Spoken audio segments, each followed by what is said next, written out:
que não responder uma criança, né? É difícil. Tá doido de responder uma criança. Olá, pessoal. Meu nome é Matheus. Eu sou aqui da Verdade que Liberta mesmo. E você que nos visita, quem que é? Quem está nos visitando hoje aí? Levanta a mãozinha, por favor. Tem alguém? Levanta a mão. 2 ali. 2, 3. Lá também. Levanta a mão, por favor. Lá no fundo, Lourinhas. Seja bem-vindo. César, lá no fundo. Quem? Olha, isso aí. Vamos te ver de novo. Ai, pessoal, sempre é muito bom termos pessoas novas aqui, porque é um ambiente que a gente gosta, que é um ambiente muito legal. Quem aqui da casa sabe, nós temos a graça de Deus de viver um ambiente muito bom, que é o Expo Cascavel. E você que nos visita, você pode fazer parte disso, né? Você pode andar com a gente, enfim, toma uma decisão, vem com a gente, caminhe com a gente, a gente quer amar você. Então seja muito bem-vindo. Nós não vamos cantar mais aqui visitantes hoje, ou vamos dizer? Vamos? Não? Tá bom. Fica rolar uma musiquinha. Então vai. Pessoal, estamos num mês, eu não sei se é no Brasil inteiro, mas eu sei que é aqui no Paraná, na região, né? É o mês do Setembro Amarelo. E o que o Setembro Amarelo ele comemora, ele tenta trazer à tona? As emoções. Fala de depressão, fala de suicídio. E nós estamos com uma série de igreja, né, que é Vivendo Viva a Vida. Nós aprendemos a falar sobre a nossa vida, nossas emoções, sobre você viver o corpo, a alma e o espírito. E o William me passou uma palavra assim, quando eu olhei, eu falei, meu Deus, é pra mim. Ele me passou um tema chamado Vencer as Crises. E eu, como um bom melancólico, dá pra dizer que eu entendo disso. Cadê os melancólicos? Levanta a mãozinha, tudo vergonha, ninguém ajuda. Melancólico tem crise, que passa por pelo menos umas 5 anos, 2 vezes com a nossa, uma foi com os outros, outra foi com o trabalho, e melancólico a gente vive crise, crescendo, e é muito bom ser melancólico também, né?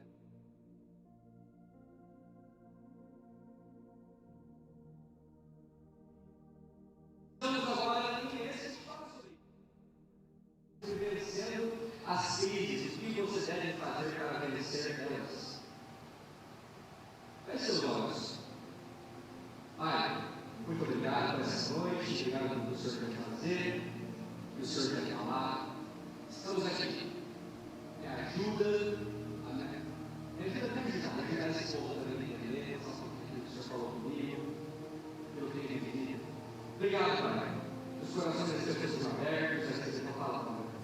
Fala conosco, por favor. Em nome de Jesus. Amém. Vencendo as crises. Vamos lá, doutor. Primeiro de tudo, eu quero definir o que é uma crise. Então, pessoal do trabalho, vamos lá. O que é uma crise? Eu fui para o dicionário, tá? Então, isso foi na internet, primeiro de mão, tá? A internet é verdade. Mudança súbita ou agravamento que sobrevém no curso de uma doença aguda. A pessoa tem uma. Vamos usar esse podre aí. Rinite, né? Tem uma rinite, uma crise. Piorou, é alérgico, a crise de doenças, tem uma doença, tem um problema de falar, que aumenta, né? Ele cresce. O segundo ali, manifestação súbita de estado emocional. Essa é muito conhecida, crise de choro, crise de pânico, crise de ansiedade, talvez você tenha tido, se você não pode ter todas já. Crise existencial, crise de 50, 20, 25, eu estou casado, eu estou adiantado, eu tenho emprego, eu tenho tal coisa. Crise, é uma crise existencial, né?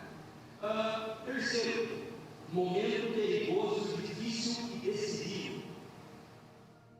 Alguém que gosta de coisa radical, mas tem medo, por exemplo, pular de paraquedas, pular de montanha, pular de não sei o que, pular de carro, pular. A gente tem uma adrenalina, uma pilha de adrenalina, tem uma pilha de assim. Eu sou uma pessoa que gosta de pular. Eu estava devendo essa atrás, meu Deus, eu tinha pular do lugar todo. De carro não foi, então, uma crise, eu estou com uma vontade de fazer alguma coisa que eu não estou conseguindo fazer, né? E quarto, está no dicionário, tá? Crise é um tecido muito fino de lã branca. Alguém já ouviu falar desse quarto significado? Não? Alguém que mexe com costura? Não? Ninguém? Também não. Mas vocês vão entender depois. Como vencer crises? As crises podem ser vencidas, sim ou não? Pode, com toda certeza. Primeiro de tudo, nós temos que entender, você tem que compreender no seu coraçãozinho que você não é a sua crise. Muitas vezes nós comparamos o nosso tempo ruim, nós comparamos quem nós somos com os nossos problemas. Por exemplo, se você é uma pessoa que tinha muito problema com alcoolismo, e um dia você cai de novo na bebedeira, você pensa o quê? Eu sou um alcoólatra, eu sou uma pessoa que não consigo me livrar disso, eu sou esse problema, eu sou essa bebida, todo mundo me conhece por causa desse problema. Uma crise que vem através de da falta de alguma coisa, problema com alguma coisa, e nós não podemos deixar as nossas batalhas definirem quem nós somos. Você não é o seu problema, você não é a sua batalha, você não é o seu vício, você é um ser humano que talvez não descobriu quem você é ainda, por isso você tem corrido para essas coisas. Muitos de nós temos vivido vidas extremamente cheias de crises e vícios, ao qual nós comparamos a nossa vida com o nosso problema, e o que acontece? Quando nós não estamos vivendo ele, parece que ele faz falta. Talvez sua batalha é não ficar solteiro, sempre tem alguém junto com você conversando. O que acontece? Você vai atrás de pessoas. Talvez a sua batalha é consigo mesmo, no seu âmbito de estudo, você não consegue aceitar menos que 10. Se você tirar 9,5, você não se aguenta, você fala, não, porque eu errei, porque eu falhei. As nossas crises não definem quem nós somos. O que define quem nós somos é Deus, e a opinião dele sobre nós. Isso não te define. Talvez você tenha começado a andar de moto, fez carteira de moto, e um dia você caiu de moto. O que você pensa? Eu nunca mais vou andar de moto. Por quê? Porque toda vez que eu ando eu caio, toda vez que eu me relaciono com alguém não dá certo, toda vez que eu entro num emprego novo eu não consigo. Você não é esse problema. Assim como o homem se vê em seu coração, assim ele é. O que acontece quando você enxerga a sua vida através da lente do problema? Você vai viver só pensando nele. Ninguém me ama, ninguém gosta de mim, aonde eu vou não dou certo. Você não é isso, para de pensar assim. Isso não vai te levar a lugar algum. E na nossa vida nós temos tempo para tudo.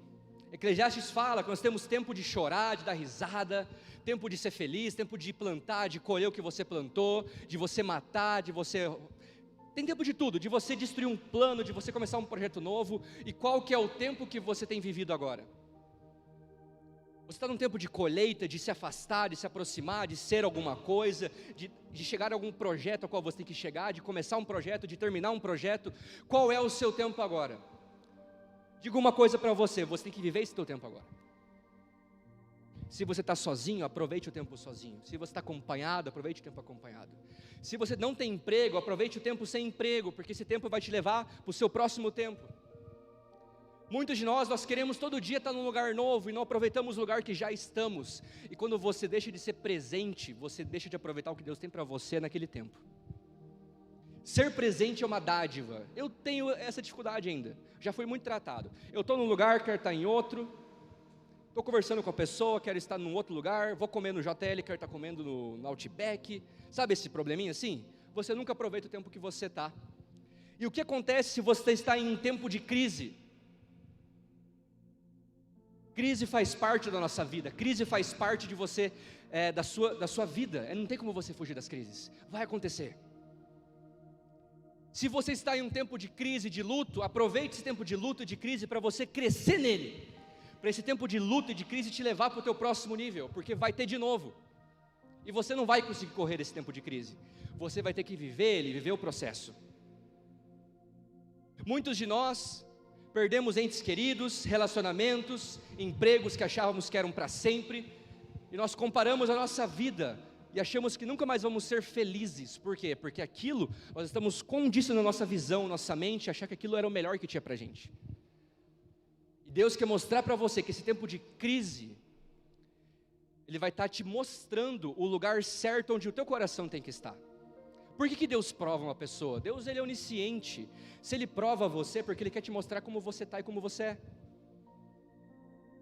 O problema do engano é que nós não sabemos que estamos sendo enganados até que alguém nos mostre, normalmente é Deus. Em qual tempo está a sua vida? Eu lembro que ano passado, Deus falou comigo em Salmos 23, 1, 4, fala assim: o Senhor é meu pastor, nada me faltará, Ele me faz repousar em pastos verdejantes. Leva-me para junto das águas de descanso, refrigera minha alma. Guie-me pelas veredas da justiça por amor do seu nome, Senhor.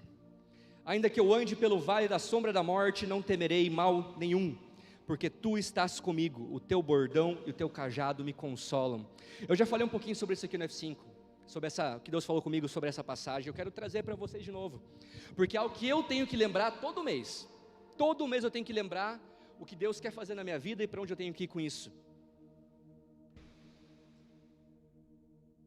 Batalhas devem ser uma temporada e não um estilo de vida. Crises devem ser uma temporada e não um estilo de vida. Quando você entende que você tem tempo de viver a crise, tempo de sair dela, você consegue dar o próximo passo. E o próximo passo é onde o teu destino vai fluir. O que o medo faz com o ser humano? Uma pessoa quando anda no vale da sombra da morte, porque a Bíblia não fala que é o vale da morte, ele fala que é o vale da sombra da morte. Nós ficamos condicionando a nossa mente, a nossa batalha. Eu nunca vou sair disso. Nessas horas eu queria ser fleumático, um ser humano capivara que está lá tudo explodindo, e ele está assim. Cadê os fleumáticos aí? Bem calminhos, levanta a mão assim, não mexe comigo. Os fleumáticos aí, né? Fleumático eu acho um ser humano incrível, porque ele é muito bom em sair de crise se ele quiser, porque ele nem viveu ela, né? E o fleumático, ele também tem que entender que batalhas são uma temporada, porque tem fleumático que não sai da batalha, ele fica ali, ó, tá bom aqui, não vou deixar, essa formiga tá, já viu capivara no lago municipal? Elas deitam em cima dos formigueiros e ficam lá, as formigas picando elas assim. Quantos de nós estamos em cima do formigueiro e não estamos saindo dele? Porque está muito cômodo, porque a gente acha que não tem para onde melhorar. Ou seja, batalhas devem ser uma temporada, você não pode passar a vida inteira em cima do formigueiro, porque uma hora ou outra isso vai virar uma alergia que vai machucar você muito. Uma hora ou outra isso vai acabar com você. Não deixe esse monstrinho, esse problema crescer e virar algo muito grande que vai te consumir. E sobreviver uma crise, está tudo bem viver uma crise, está tudo bem viver uma crise. Crise faz parte da vida, você não tem que estar bem 100% do tempo. É algo que foi muito difícil para mim aprender, porque eu achava há 6 anos atrás que o cristão tem que estar bem todo o tempo. Por quê? Porque Jesus, porque nós somos cristão, filho de Deus, que a gente tem que estar sorrindo toda hora, e não tem que estar sorrindo toda hora, a gente não consegue sorrir toda hora, é impossível sorrir toda hora. Tá tudo bem não estar tudo bem. Está tudo bem. O problema é quando está tudo mal, sempre. Temos pessoas aqui, talvez você, já aconteceu comigo isso, de simplesmente eu viver um estilo de vida onde tudo estava ruim sempre, onde eu não conseguia enxergar o lado bom das coisas. E eu aprendi com Davi, que você tem que viver a sua crise. Você nunca leu Salmos? Gente, Davi em Salmos é uma loucura. Davi em Salmos, uma hora está louvando ao Senhor, uma hora ele ama o Senhor, uma hora ele confia no Senhor, outra vez, Senhor, por que você me abandonou? E nós somos assim também, e está tudo bem, você não tem que estar 100% toda hora, porque você não vai conseguir. Nós temos que aprender a nos dar graça no processo, ou seja, acreditar que as coisas vão passar, porque elas vão passar. Vai ficar tudo bem, só que você tem que fazer a tua parte para sair disso. Todos nós vamos sofrer, mas o que fazemos disso é o que nos leva a vencer ou perder. Permita que a sua dor te eleve para o próximo nível. O que tem no vale da sombra da morte? Se você me ouviu falar isso, vou repetir. Dentro, o que acontece? Nós temos uma luz aqui, temos sombra aqui. Não existe sombra sem luz. Não existe problema sem solução. No vale da sombra da morte não é a morte, ele é a sombra dela. Ou seja, na nossa cabeça o problema é muito maior do que ele realmente é. Você já contou o seu problema para outra pessoa? E a pessoa fala, mas está aqui a solução, isso, só fazer isso. Você fala, nossa, como eu não percebi isso. Por quê? Porque na nossa cabeça nós enxergamos nosso problema muito maior do que ele é. E é normal, mas não deveria ser. Você tem que treinar a sua cabeça para você enxergar o problema como Deus enxerga. Por quê? Porque antes mesmo de haver um problema, Deus já tem uma solução. Apocalipse capítulo 13, versículo 8 fala assim, porque Jesus Cristo morreu antes da fundação do mundo, ou seja, primeiro Jesus Cristo morreu, depois teve o pecado, Ele morreu de novo? Como assim? Deus, antes de ter um problema, de você ter um problema na sua vida, Ele tem uma solução para esse problema. Só que nós estamos enxergando mais o quê? Mais a sombra e não a luz que está ali no vale, mostrando o caminho para você sair dele.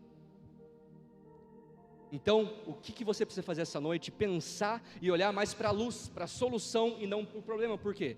Porque você vai estar só se machucando.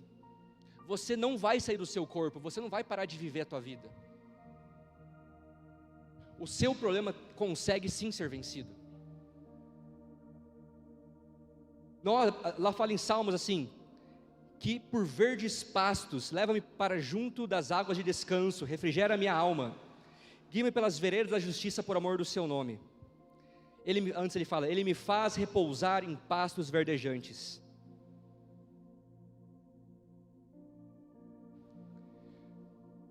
É legal porque no vale da sombra da morte você não habita, você caminha, mas em verdes pastos você habita.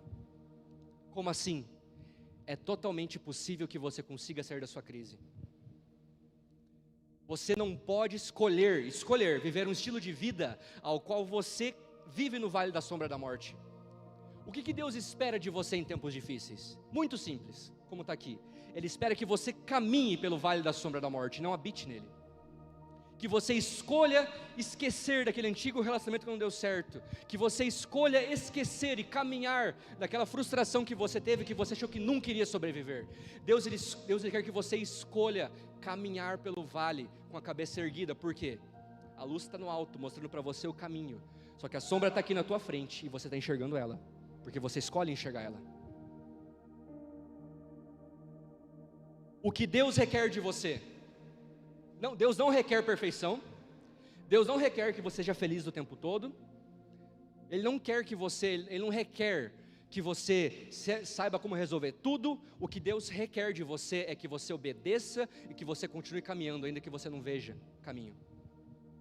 Como sair de uma crise, Mateus? Continua caminhando. Mateus, eu não sei para onde eu estou indo. Continua caminhando. É muito simples, é você escolher, Deus, eu vou dar o próximo passo, ainda que eu não enxergue Ele. Muitos de nós estamos presos em período de transição na nossa vida. O que é um período de transição? É o que Deus falou comigo em março. O período de transição é aquele momento na sua vida que você não vive aquilo que você quer viver. Que você tem sonhos, você tem situações que você quer viver, você quer casar, quer ter filhos, você quer ter um emprego dos sonhos, quer ganhar não sei quantos mil reais, e você não está nesse período da vida ainda. Então o que você faz? Você desiste? Não, você continua caminhando. E muitos de nós pensamos assim, só vou ser feliz quando eu tiver 5 filhos. Eu só vou ser feliz quando eu for saber tocar guitarra de tal jeito. Eu só vou tentar se tal coisa for do meu jeito. E o idealismo está te matando. E o idealismo está acabando com você. Porque na sua cabeça só vai dar certo quando você for assim. E não vai ser assim. Você vai chegar a ser assim um dia. Mas você vai deixar de aproveitar a sua vida inteira porque você não é do jeito que você quer ser. O que Deus requer de você, continua caminhando. Continua andando. Continua crendo, acreditando, curando suas feridas. Amando a si mesmo, amando ao próximo e amando a Deus acima de tudo. Porque todo esse resto vai ser possível.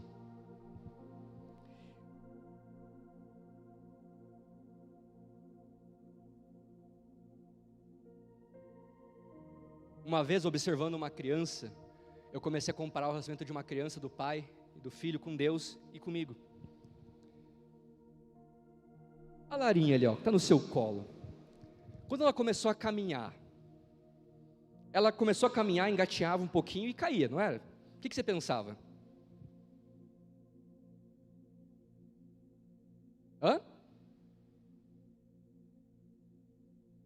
Não ia conseguir andar, mas você olhava assim e falava, nossa, que coisa fofa. Ela engateou um pouquinho, levantou, pá, caiu. Ai, que fofa, não é assim? Eu que fiz, meu Deus do céu.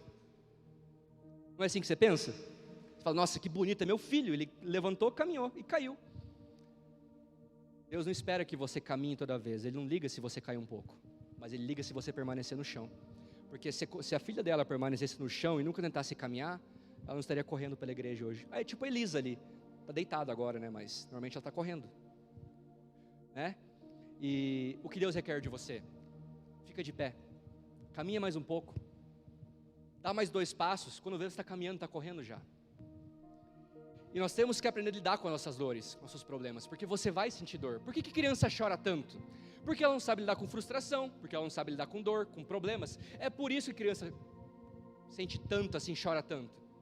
Porque ela não sabe lidar consigo mesma, não sabe lidar com o fato de estar com fome. Você quando está com fome, você chora? Tem uns que sim, eu já vi uns casos aqui na igreja. Que chora, fica bravo, enfim. Lembrei de uma história, né? Quem já viu contar sabe, do Cadillac. Não dá tempo hoje. Gabriela, cadê a Gabi? Gabi, não, pera, é outra Gabi. Gabi Leite. Gabi com fome, tá lá no... A Gabi com fome, meu Deus do céu. Mas ela não chorou, ela esperou a comida chegar, comeu e ficou feliz. O que você vai fazer enquanto você não tem o que você quer? Você espera e continua caminhando.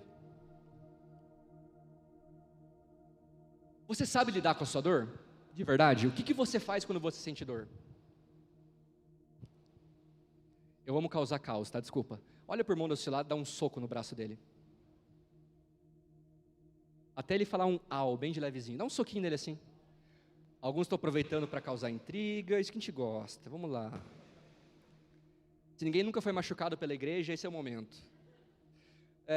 Quando alguém te bate, o que você sente? Normalmente sente dor. E por que você sente dor? Porque é o teu corpo avisando que tem algum problema, tem alguma coisa errada acontecendo com você.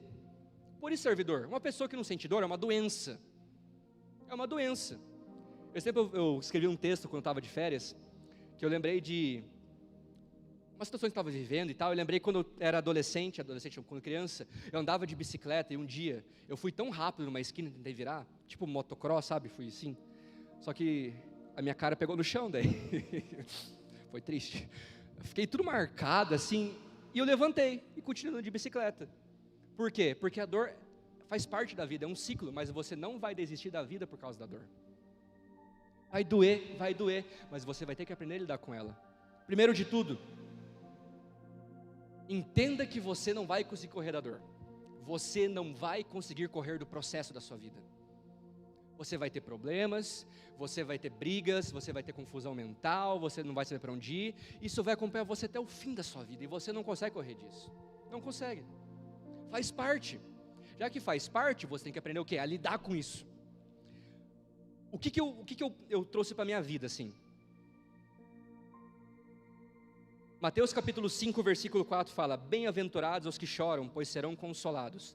Primeiro de tudo, você quer ser consolado? Chora. Filho de uma pessoa, de um homem que não chorava por coisa alguma, e agora é uma manteiga derretida. Só que eu choro um pouco de tristeza, agora eu choro de alegria, eu fico emotivo, assim, eu fico feliz ouvindo música, vendo um filme, Marley e eu, Titanic, enfim, eu choro de coisas boas normalmente hoje em dia. Mas eu aprendi que não adianta eu esconder o sentimento do meu coração.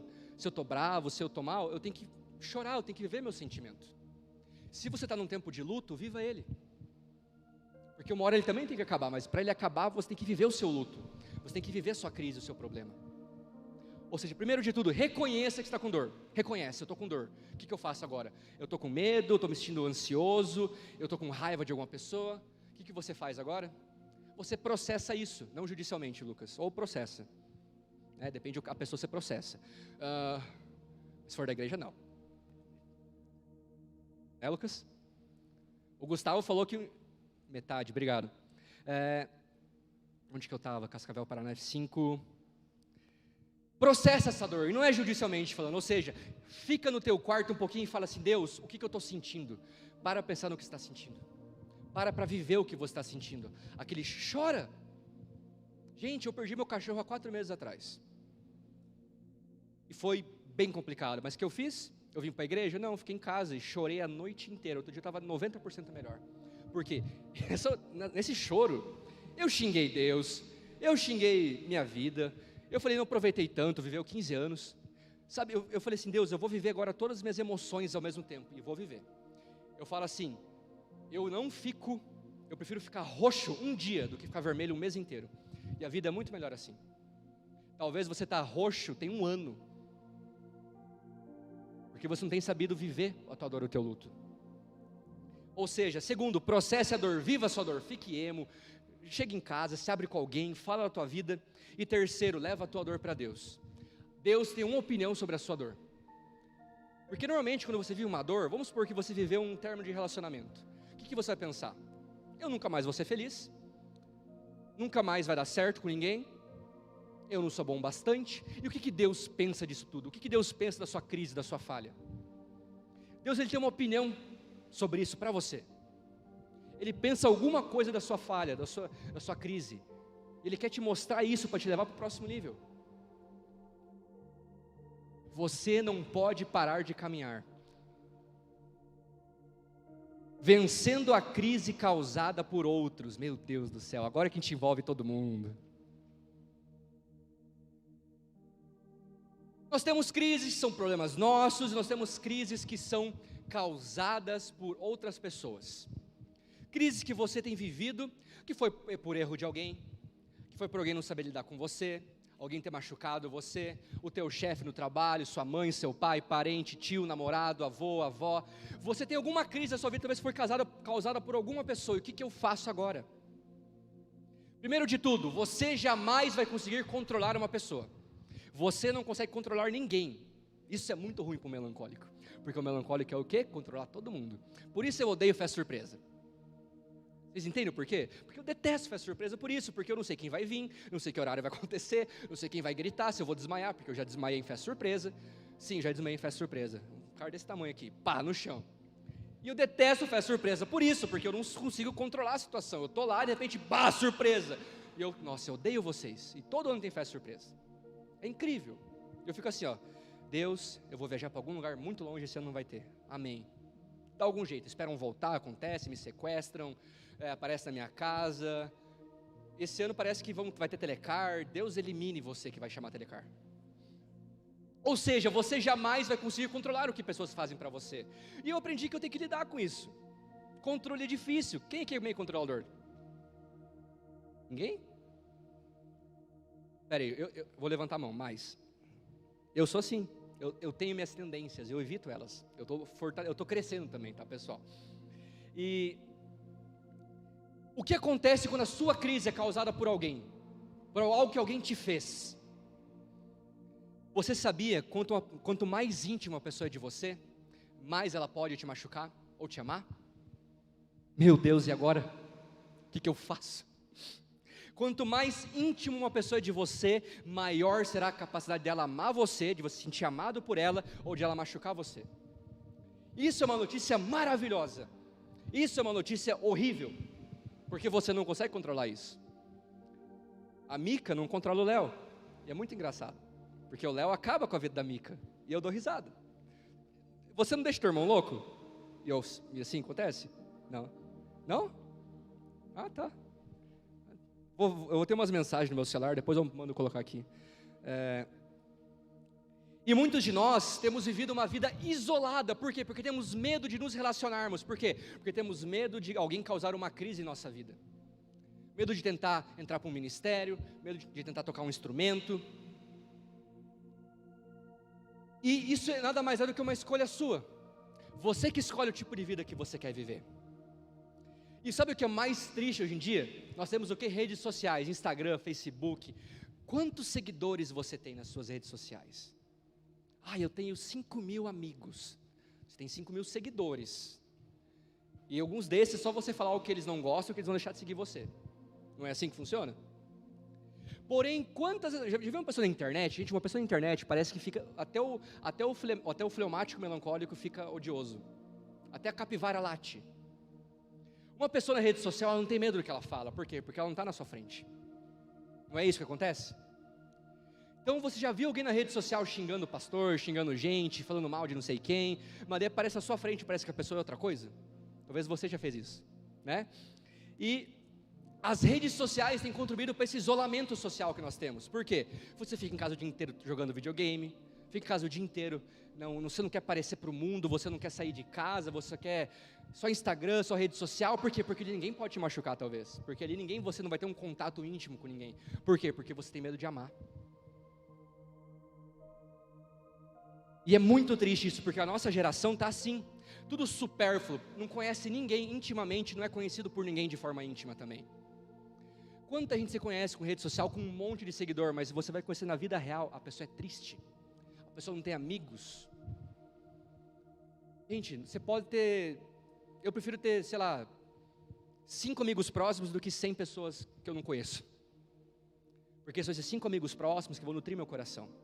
Você não precisa de muito, você precisa de pouca coisa com qualidade. O tanto que você ama uma pessoa é o tanto que você pode ser machucado por ela. Se você já passou por um término, por alguém que te fez um mal, o que você normalmente fala? Eu sei, porque eu já falei. Eu nunca mais vou deixar alguém me machucar assim. Eu nunca mais vou tentar tal coisa. Eu nunca mais vou tentar andar de moto. Eu nunca mais vou tentar me relacionar com alguém. Eu nunca mais vou tentar namorar. Eu nunca mais vou tentar tal trabalho. Eu nunca mais vou tentar tal coisa. Não é o que você fala? Mas sabe o que eu ouço? Eu nunca mais vou tentar amar. Eu nunca mais vou tentar me doar. Eu nunca mais vou tentar ser feliz. É o que você está falando sem você perceber. E há esses tempos atrás nós tivemos uma palestra com a Daisy. Quem estava nessa palestra? Sobre luto. Ela falou algo sensacional, cara, eu amei. Ela falou assim, que o luto é o preço do amor. Por que nós sentimos dor quando nós perdemos alguma coisa? Porque aquilo era importante para a gente. Quero dizer algo parecido agora que eu trouxe para minha vida. A dor é o preço do amor. Você jamais vai ser uma pessoa completa se você não abrir a sua vida para aquilo que você pode viver. Você pode passar a sua vida inteira fechada, porque tem pessoas assim, que passam a vida inteira fechada para as coisas da vida, porque tem medo de sentir dor. E você só vai vencer a sua crise quando você aprender a lidar com ela e tentar de novo. Porque a crise vai voltar. Mas a vida também não é só feita de crises, tem coisas boas. É possível que Deus redima cada área da sua vida. Você sabia que normalmente aquilo que foi usado para machucar você, vai ser usado por Deus para Ele te curar? Eu amo isso, sabe o que se chama? Se chama redenção. Aquilo que estava caído, aquilo que foi usado para te quebrar. No meu caso, eu sou uma pessoa com muita vergonha de falar. Eu estou aqui falando, não tenho vergonha nenhuma, eu sou um sem vergonha em Cristo agora. Gente, eu há 10 anos atrás, quando me converti, com 16 anos, eu ficava trancado no meu quarto o dia inteiro. Por quê? Porque eu tinha medo do que iam pensar de mim. Porque eu tinha medo do que iam falar de mim no colégio. Porque eu tinha medo de me relacionar. Porque eu falei, não, se eu falar o que vão pensar de mim, se eu abrir minha boca o que vão pensar de mim, esse era o meu maior medo, do que vão pensar de mim. E aquilo que era mais usado para me machucar, hoje Deus usa para me abençoar e abençoar as pessoas. A sua dor pode te levar para o seu próximo nível, e qual é ele? O que está doendo agora dentro de você? Qual que é a área que está te machucando? É relacionamento? É namoro? É financeiro? É ministerial? O que está te machucando e como que Deus pode usar isso para te levar para o próximo nível? A sua dor pode ser redimida pelo Senhor, para você chegar num lugar onde você nunca imaginou que ia chegar. Isso se chama redenção, ou seja, aquilo que estava caído, Deus levanta. Por quê? É esse que é o significado que a Bíblia fala, que Deus usa as coisas loucas do mundo para confundir as sábias. É isso que significa. Deus usa algo que ninguém jamais imaginou que você poderia fazer, e faz você fazer. Por quê? Porque Ele quer mostrar que Ele tem esse poder.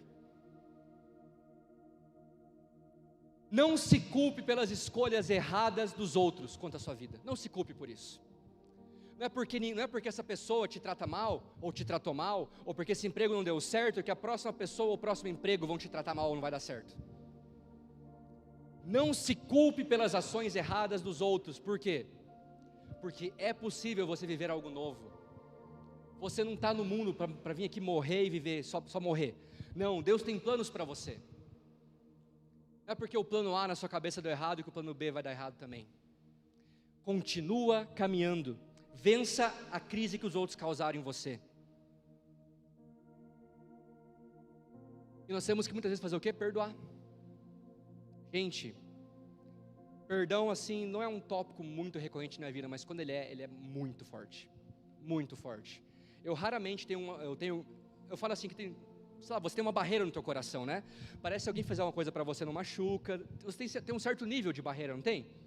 Às vezes um comentário simples te machuca, às vezes um comentário bem forte não te machuca, mas quando algo passa da minha barreira, do meu coração, me machuca, vai por mim, o negócio dói. Mas, gente do céu, dói. E é muito difícil lidar com essa emoção, porque você pensa o quê? Eu nunca mais vou ser feliz. Você pensa o quê? Que aquela pessoa ali, Eu odeio aquela pessoa. E sentir ódio é algo horrível. Sentir ódio é algo horrível. Por quê? Porque você não consegue dormir. Você tentou dormir com ódio? Você está com seus olhos fechados e quando vê você pensa naquela pessoa do nada, por nada. Você acorda às 5 da manhã pensando naquela pessoa que fez o mal para você. Do nada. Você está do nada almoçando, feliz, de repente vem aquela pessoa na tua mente que te machucou. Vê aquela situação que acabou contigo. Infelizmente é assim que funciona, mas o que vai acontecer? Essa pessoa está morando na tua cabeça e não está nem pagando aluguel. Por quê? Porque você não escolheu perdoar ela.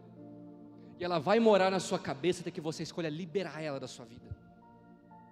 Até que você escolha zerar o score, deixar quieto aquilo que aconteceu. Da mesma maneira que Jesus não cobrou da gente os nossos erros, nós temos que perdoar e não cobrar das pessoas os erros delas.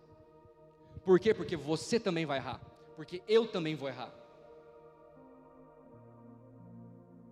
O perdão, ele tem tudo a ver com a vida abundante. O perdão, ele dá à sua vida acesso à sua próxima fase. E o perdão não é um sentimento, é uma escolha. Por quê? Porque você vai ter que todo dia falar assim: eu perdoo, eu escolho não lembrar, eu escolho não cobrar, eu escolho viver a minha próxima fase, eu escolho viver meu próximo trabalho, meu próximo futuro, minha próxima viagem, minha próxima tentativa de ministério. Eu escolho viver e acabou, ninguém pode tirar isso de mim. É uma escolha sua se abrir ou não para a vida. Quem mantém a porta fechada para você não é Deus, é você que mantém a porta fechada. E um dos maiores testes de Deus para os seus filhos, sabe qual que é? É como você vai tratar alguém que tratou você mal.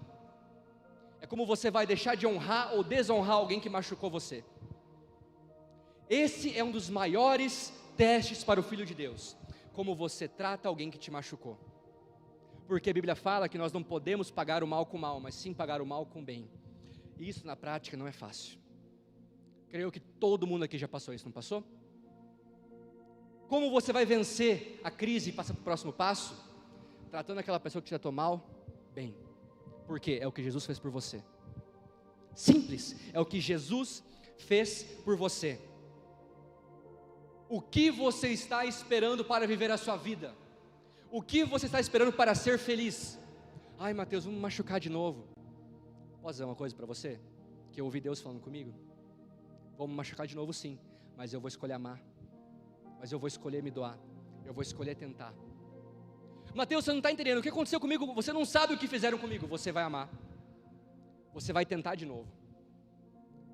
Você vai conseguir. Por quê? Porque é uma escolha do seu coração e ninguém pode tirar ou colocar isso em você. Mateus, está doendo, você não sabe como foi. Eu fui traído, fui enganado, me roubaram no meu trabalho, eu perdi meu emprego por causa dessa pessoa. Não, você vai tentar de novo. Você vai amar de novo, você vai conseguir. Mateus, toda pessoa que eu amo vai embora. Você vai amar de novo. Você vai conseguir. Essa é uma escolha sua que ninguém pode tirar de você. Sabia? Eu aprendi algo muito legal há uns 2 meses atrás que mudou minha concepção. Procrastinação não tem a ver com preguiça. Procrastinação muitas vezes tem a ver com medo. Sabe, pessoas que procrastinam muito? Eu tenho fases assim, parece, que o lugar onde eu estou, eu não saio para o próximo lugar porque eu não consigo. Sabe essa sensação de estar preso em algum lugar? Procrastinação, muitas vezes, não é preguiça, é medo de tentar de novo e não dar certo. Comece a olhar para a sua vida agora e para aquilo que você procrastina, para aquilo que você deixa de fazer. Comece a pensar agora na sua vida, naquilo que você tem deixado de viver. Será que é por preguiça ou será que é por causa de medo? Pensa comigo. Escolha tentar e amar de novo. E por último, quero falar um pouquinho sobre vencendo a crise pelos outros. Eu vou pular aquele tópico, tá? Você já tentou mudar a sua vida? Tentar mudar um comportamento teu e não deu certo? Já tentou? Sabe por que não deu certo? Porque você não mudou aqui, não mudou a sua mente. Porque você não mudou a maneira qual você vê uma situação. E algo que eu aprendi sobre crise, que me ajudou demais, é que como o jeito que eu saio de crise. Eu aprendi que para eu sair de muitas crises, eu tenho que vencer minha crise pelos outros, não por mim. Como assim, Mateus? É uma das maneiras mais cristãs de sair de uma crise, é vencer a sua própria crise, não por você, mas por aqueles que estão perto de você. Para pensar comigo, às vezes é muito difícil ter coragem por si só, ter coragem pela sua vida, ter coragem pelo que você quer, às vezes é difícil, mas e quando envolve outras pessoas, como é para você ter coragem ou não ter coragem? Normalmente eu penso em alguns comportamentos que eu tenho, alguns defeitos que eu tenho, eu penso, se eu tiver esse defeito daqui 10 anos, vai prejudicar meus filhos, vai prejudicar a minha igreja, vai prejudicar o meu futuro. E todos temos problemas, não temos? E vai ter sempre, como eu falei antes, e é muito bom, e é muito ruim, por quê? Porque esses problemas, essas crises que você tem, elas podem ser vencidas quando você vive pelos outros, e não só por você. Porque a maioria das vezes, quando estamos em uma crise, temos o costume de olhar somente para o nosso problema. E isso tira a visão que nós temos das pessoas para nós.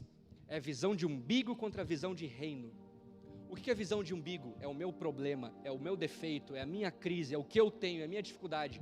E você para de olhar para os outros.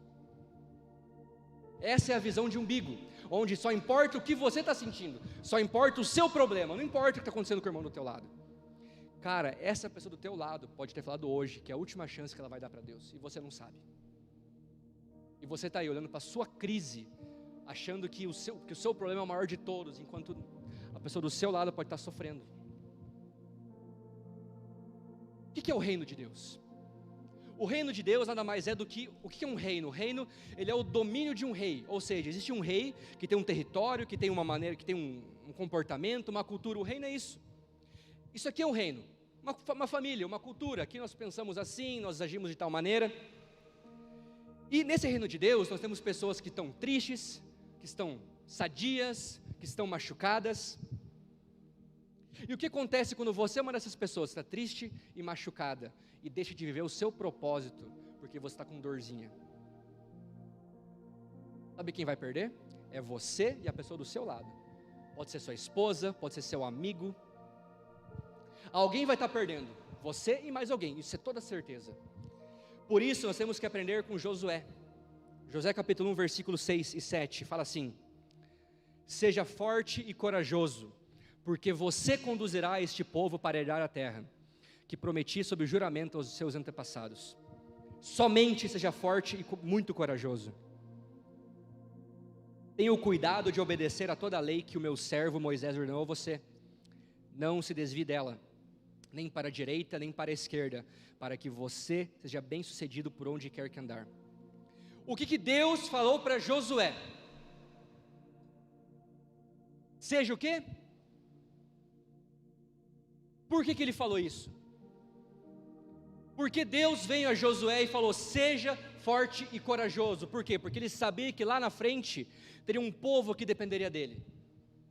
Tem pessoas que dependem de você para chegarem no destino delas, sabia? Sabe por que eu estou aqui? Não por causa de mim, eu estou aqui por causa de você.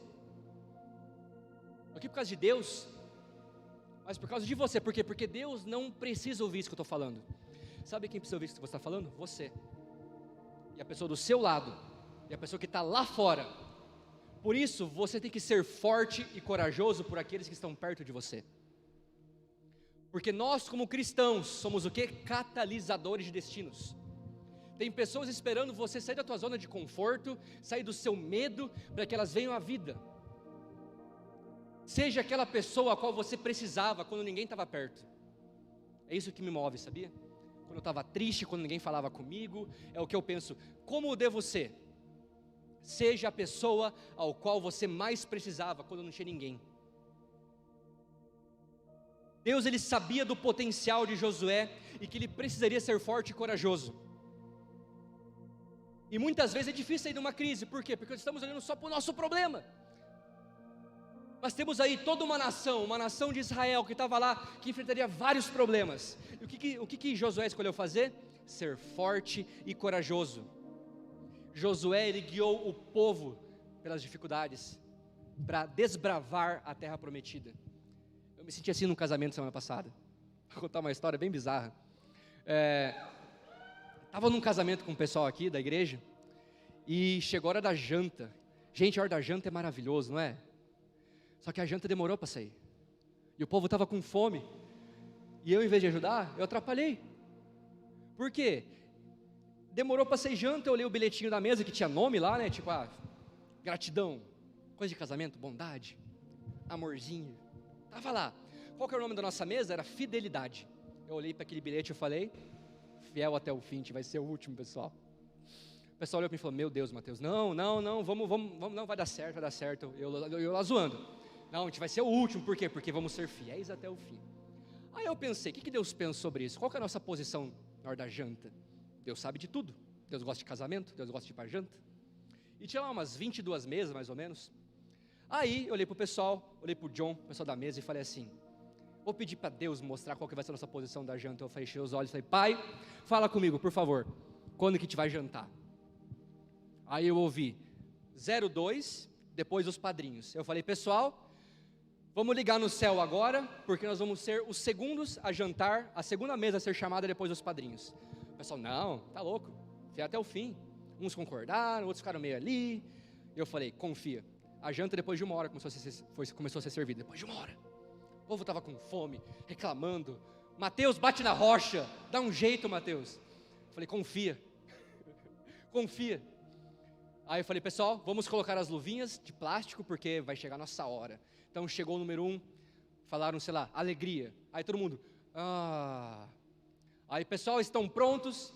Vai ser, gente, ligou no céu, fecha os olhos, faça assim com as mãos. Aí a gente ouviu o quê? Fidelidade. Eu falei, nossa, vamos matar a fome, meu povo. Muitas vezes, é uma situação pequena, boba, mas Deus falou quando a gente ia jantar, porque o povo estava com fome. Muitas vezes, a sua capacidade de sair de um problema, de olhar para ele diferente, vai levar o povo à solução. Situação pequena, mas olha o seu potencial que você tem de ouvir a voz de Deus, para sair de um problema para uma solução. Sabe por quê, pelo que nós vivemos aqui na igreja? Você vive por Cristo acima de tudo, correto? É da sua motivação. Mas segundo, você não está aqui por causa de você. Por que você está aqui hoje? Porque houve pessoas antes de você que viveram por você, que você talvez nunca conheça. Porque houve pessoas que investiram na vida do pastor Gilvano e da pastora Débora. Porque houve uma pessoa que o pastor Gilvano e a pastora Débora investiu, que foi o William. E o William investiu em você. E você vai investir em quem? Por isso nós temos que ser fortes e corajosos, porque tem pessoas que dependem do nosso chamado, da nossa ação.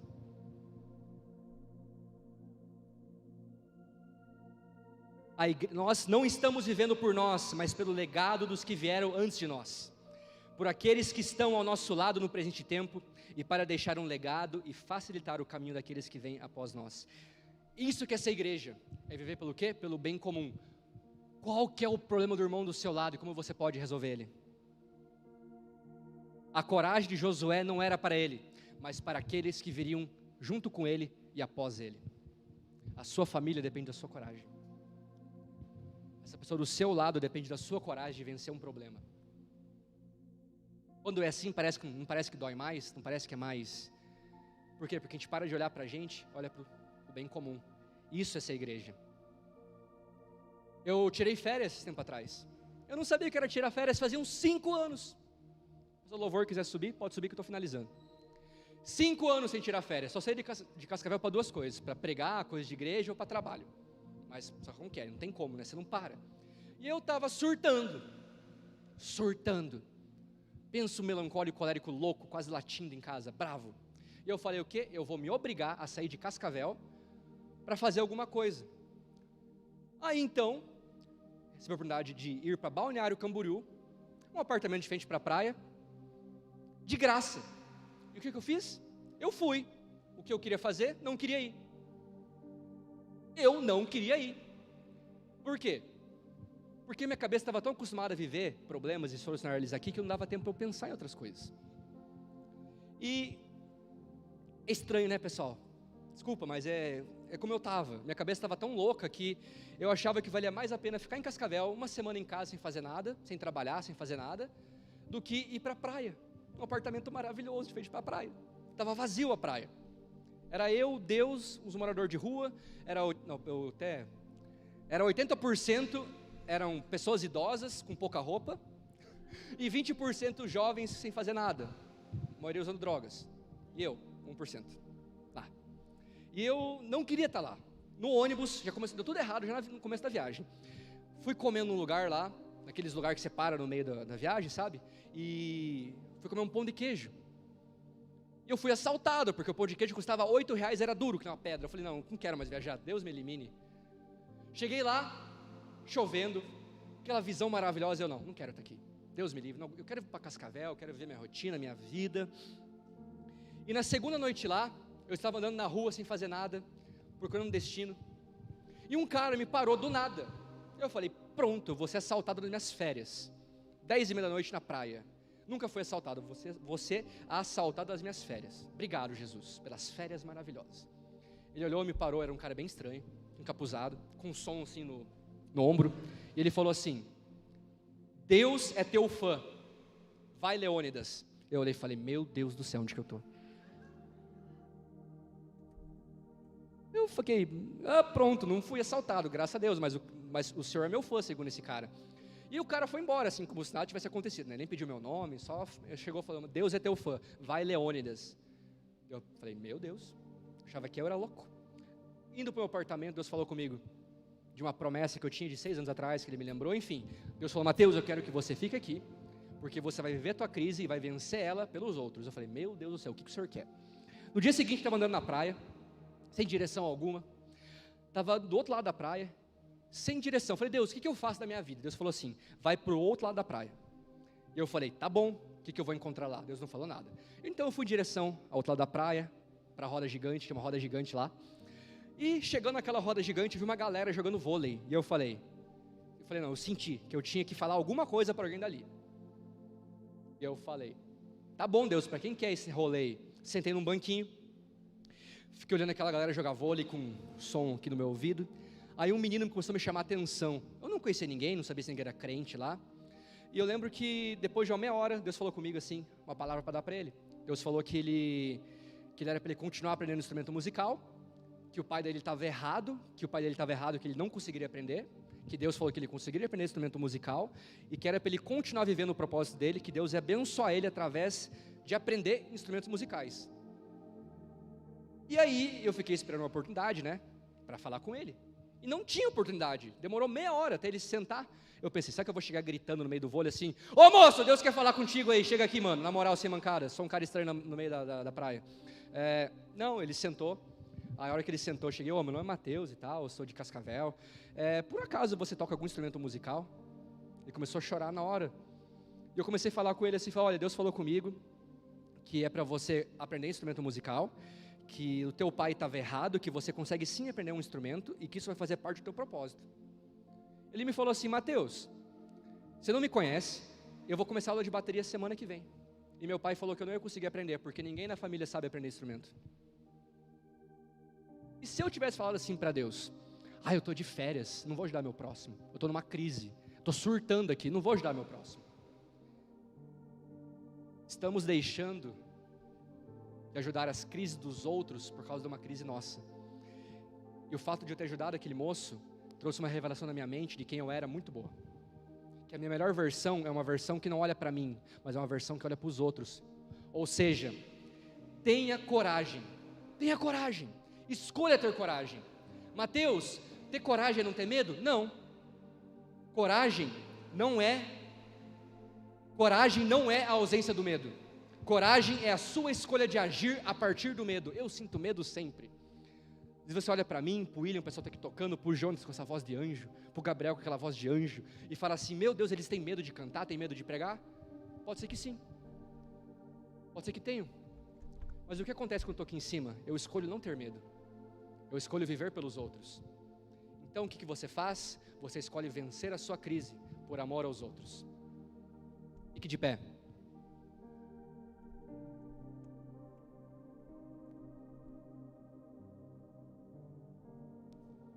Uma lagarta, quando está no casulo, ela vive uma